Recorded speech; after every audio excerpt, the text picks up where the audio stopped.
Allahu Akbar, Allahu Akbar, Allahu Akbar, Allah.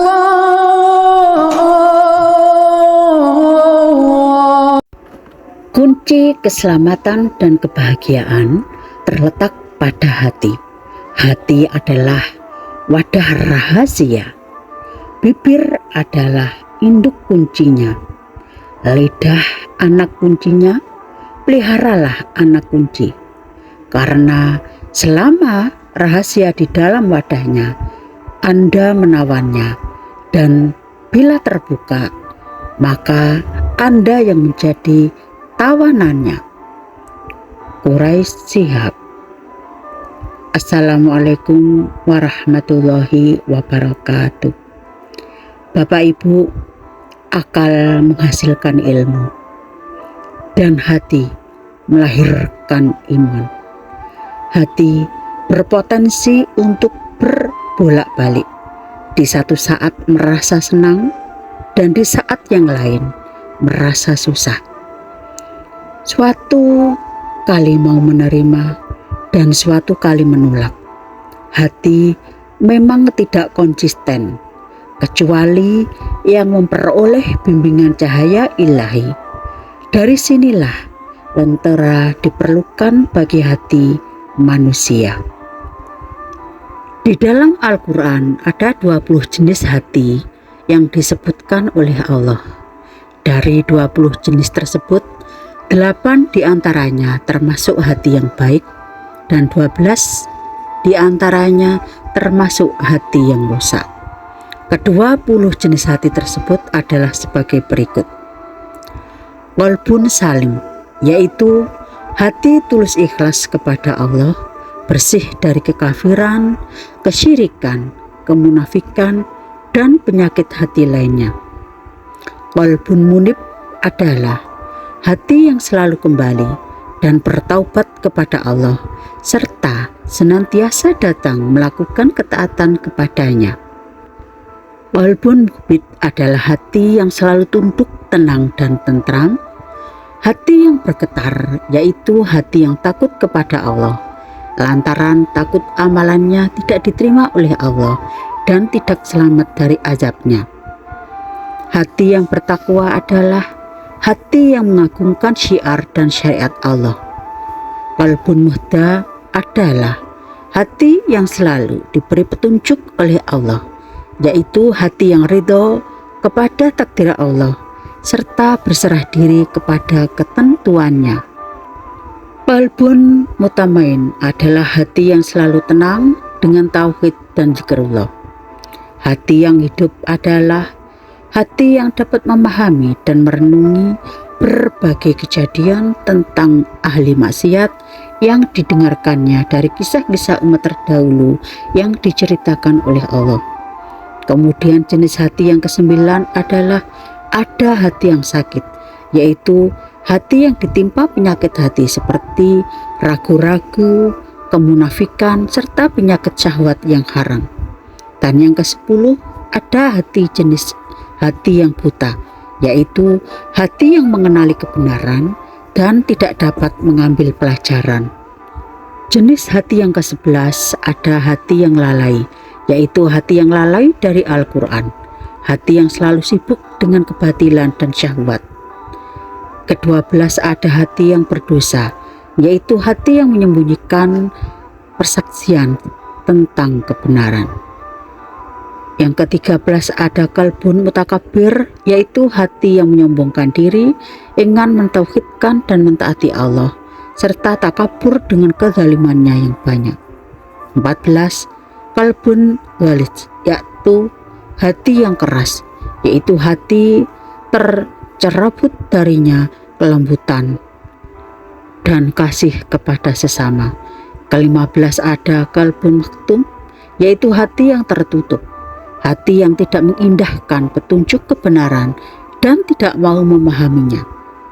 16 ada qalbun qasih, keras dan kaku, yaitu tidak mau menerima iman dan tidak tersentuh olehnya, serta tidak selalu berpaling dari mengingat dan menyebut nama Allah.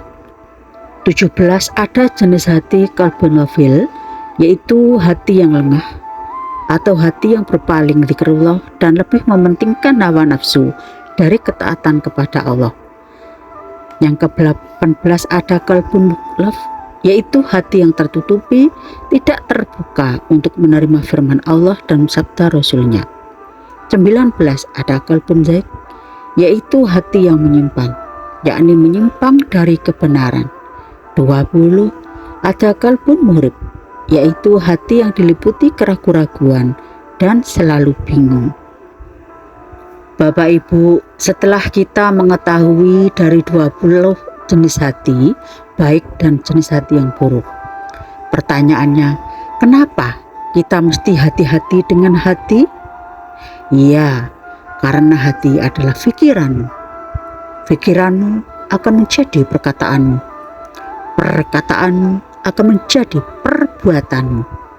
Perbuatanmu akan menjadi kebiasaanmu. Kebiasaanmu akan menjadi karaktermu. Karaktermu akan menjadi lintasan hatimu. Terkait penyakit hati itu sendiri, Allah Subhanahu wa Ta'ala berfirman dalam surat At-Taubah ayat 125. Dan adapun orang-orang yang di dalam hatinya ada penyakit, maka dengan surat itu akan menambah kekafiran mereka yang telah ada, dan mereka akan mati dalam keadaan kafir. Pertanyaannya, yang dimaksud surat At-Taubah ayat 125 itu penyakit hati, contohnya seperti apa saja? Garis besarnya saja ya, ini contohnya seperti riya, ibadah yang pamer tidak karena Allah. Penyakit hati lagi hasad, zuhud, iri dengki, takabur, sombong, ujub, merasa soleh, ghadab, pemarah, ghibah, suka bergunjing. Setiap penyakit tentu ada obatnya, termasuk penyakit hati, ya toh? Terus penyakit hati ini obatnya apa? Menurut Syekh Ibrahim Al-Khawas yang dikutip oleh Imam Al-Qusairi dalam Ar-Risalatul Qusairiyah menyebutkan bahwa ada 5 obat hati atau penyakit hati dalam Islam, yaitu salah satu ucapannya Ibrahim Al-Khawas adalah obat hati terdiri atas 5 perkara. 1. Membaca Al-Quran disertai perenungan.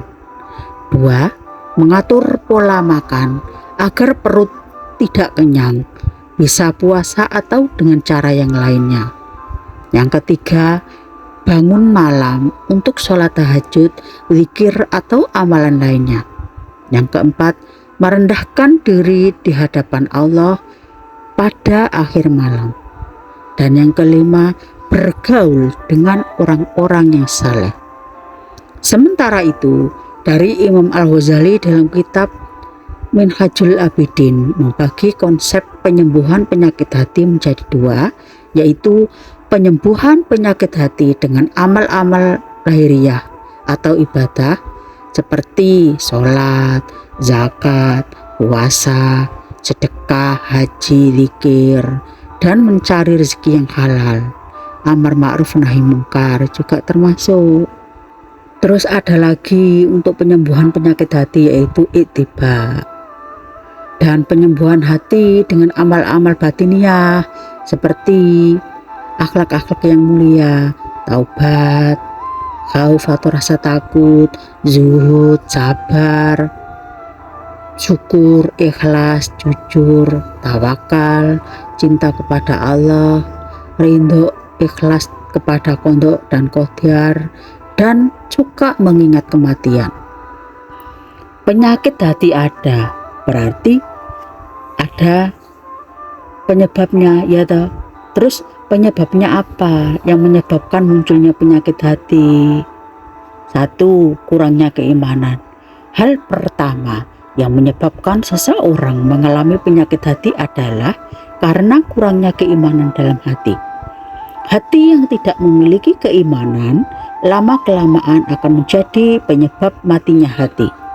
Lakukan cara dan meningkatkan iman dan takwa agar terjauh dari berbagai penyakit hati.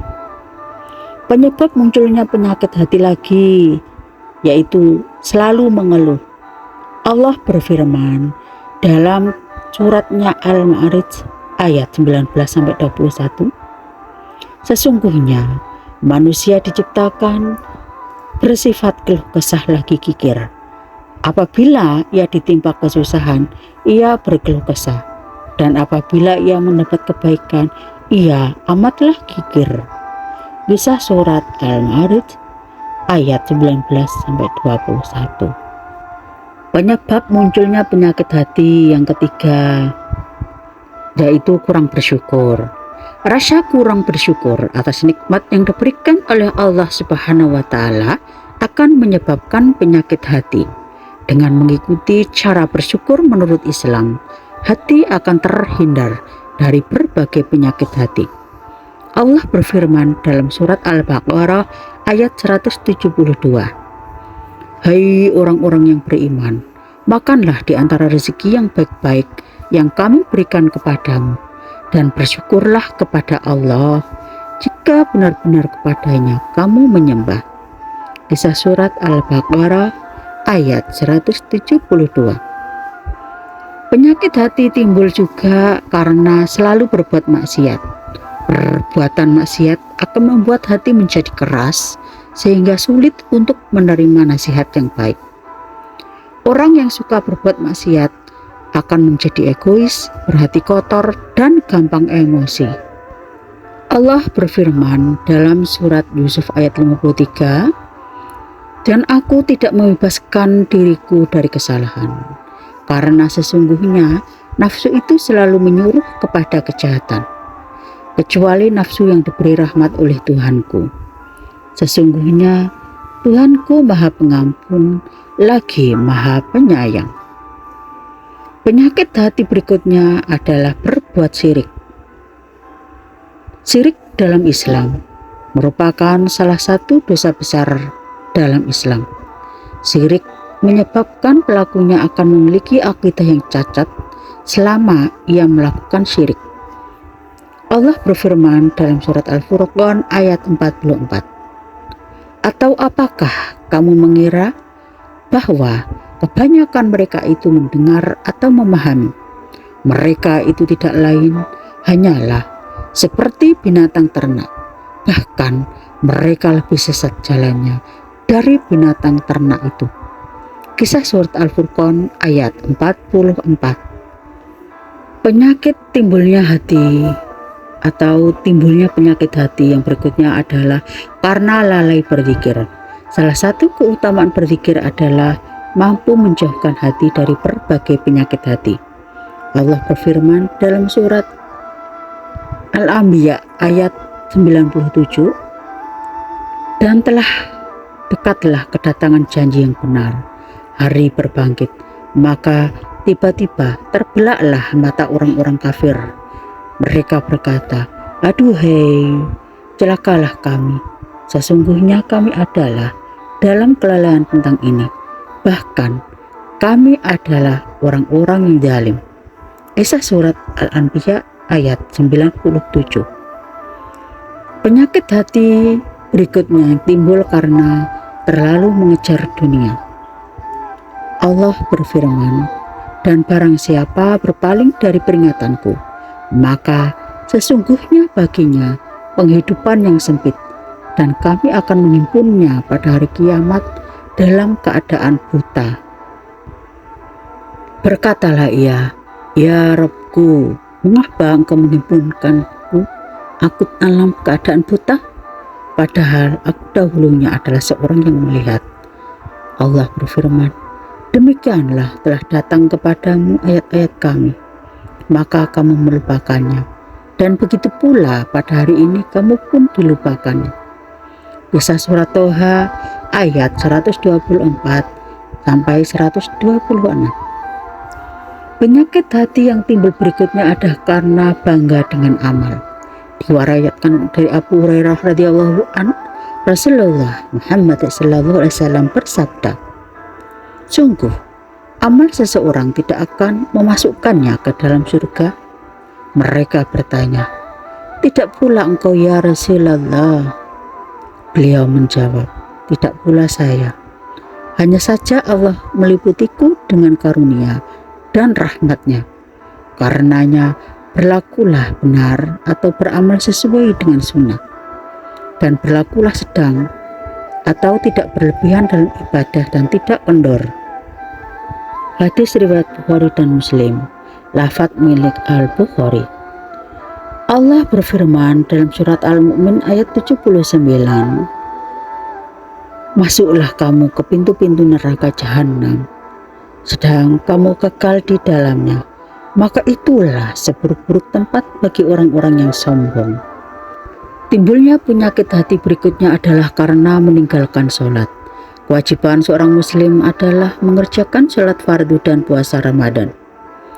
Seseorang yang sering meninggalkan sholat wajib dan puasa akan menjadi resah dan gelisah di dalam menjalani hidup karena sholat dan puasa adalah salah satu cara mendapatkan jiwa yang tenang.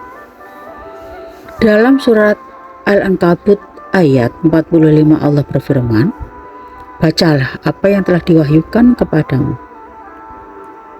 yaitu Alkitab, Al-Quran, dan dirikanlah sholat. Sesungguhnya sholat itu mencegah dari perbuatan-perbuatan keji dan mungkar. Dan sesungguhnya mengingat Allah adalah lebih besar keutamaannya dari ibadat-ibadat yang lain. Dan Allah mengetahui apa yang kamu kerjakan. Penyakit hati yang timbul berikutnya adalah karena tidak pernah bersedekah. Rasulullah Muhammad SAW bersabda, sekali-kali janganlah orang-orang yang bakhil dengan harta yang Allah berikan kepada mereka dari karunia-Nya. Mereka menyangka bahwa kebakhilan itu baik bagi mereka.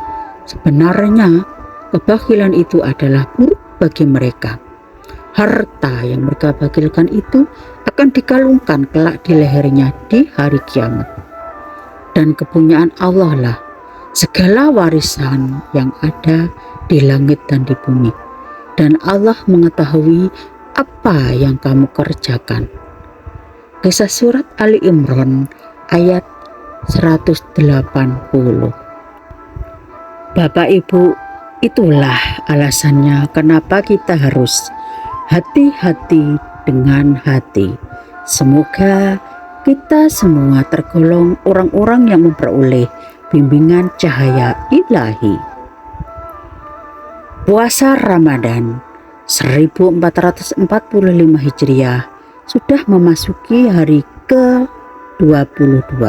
Keutamaan hari ke-22 puasa Ramadan adalah Allah Azza wa Jalla akan mengutus kepada kalian malaikat maut seperti para nabi, menyelamatkan kalian dari keganasan malaikat Munkar dan Nakir, dan menghilangkan dari kalian penderitaan dunia dan akhirat. Terima kasih masih setia di channel Fahrudin Muiswatin Present.